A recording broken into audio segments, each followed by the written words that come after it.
I'm going to try to give a quick Viz demo.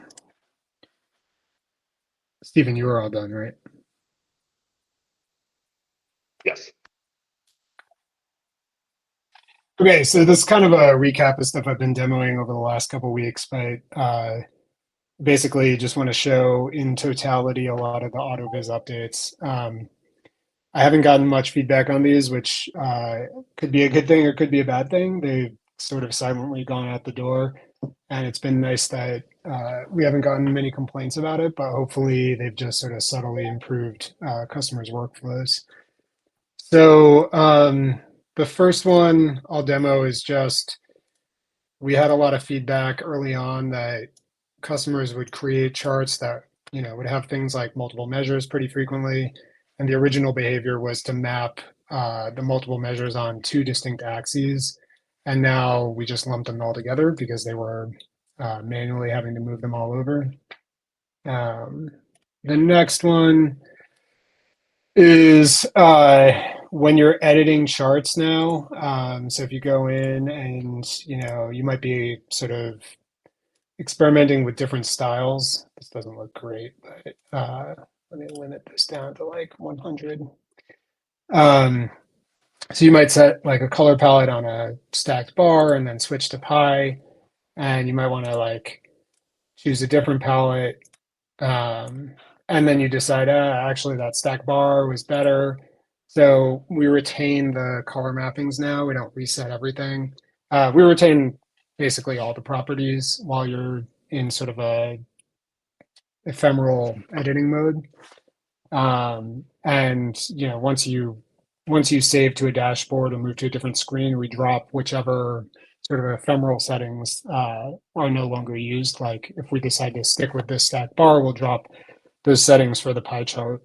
Um, the next one is we made a huge number of improvements to the advanced editor. So basically, the feedback we were getting was like a lot of customers were building these complicated advanced viz, and then they would do something simple, like they'd have this map. They'd do something simple, like want to preview the data as a bar chart, and then switch back, and they would have lost the map. So now we persist that. So it's just easy way to preview your data in different formats while retaining content in the advanced editor. We also have a new workflow, obviously, to support this. So if you want to get to advanced editor, we no longer blow away the content. If you look at a Cartesian chart, you have to manually hit this open in advanced editor flow.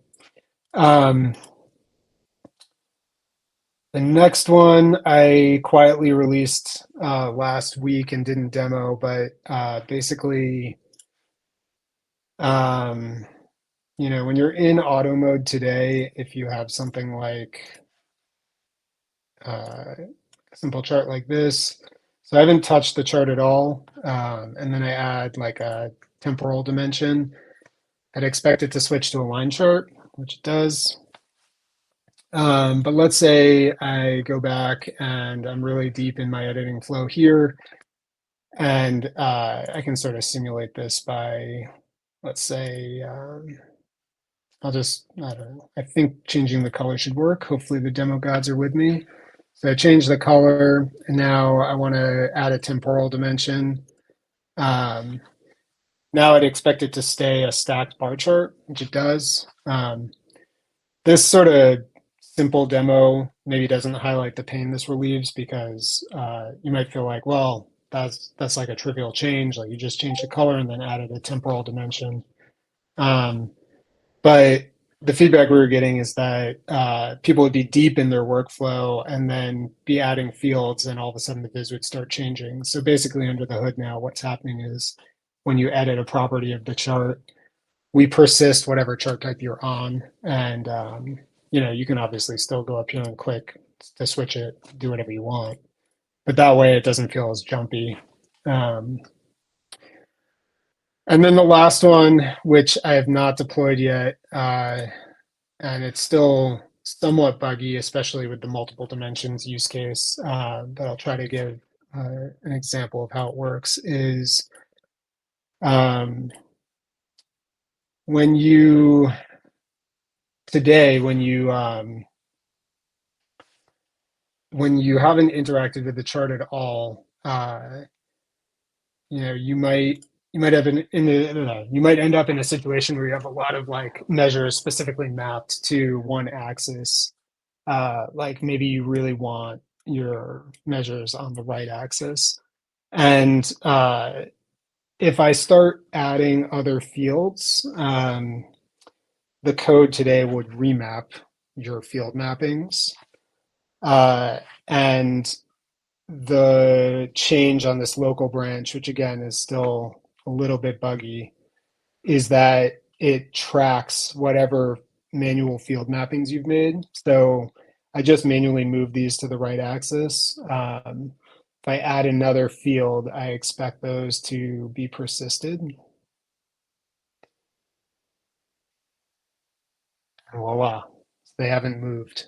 So this is a big deal for folks who are doing complicated charts with lots of measures stacked onto one axis or lots of dimensions stacked onto one axis.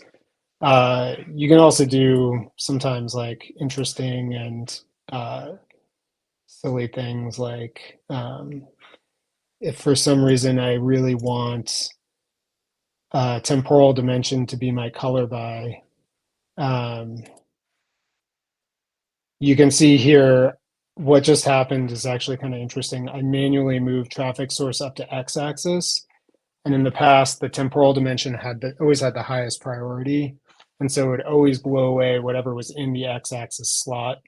But now the code respects the fact that I manually mapped traffic source up here, and instead noted that there was no manual mapping of the color dimension, so it plugged the temporal dimension into color.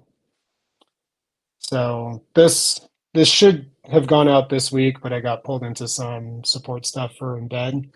So I'm hoping to wrap it up today or Monday or Tuesday and get it out next week. And that's basically that covers all the major asks around AutoViz. Even just anecdotally, I've been building charts for board deck and stuff too, and like the Viz feels so much better already. Like it makes a huge difference, very noticeable. It's awesome. Like great work, man. Thank you.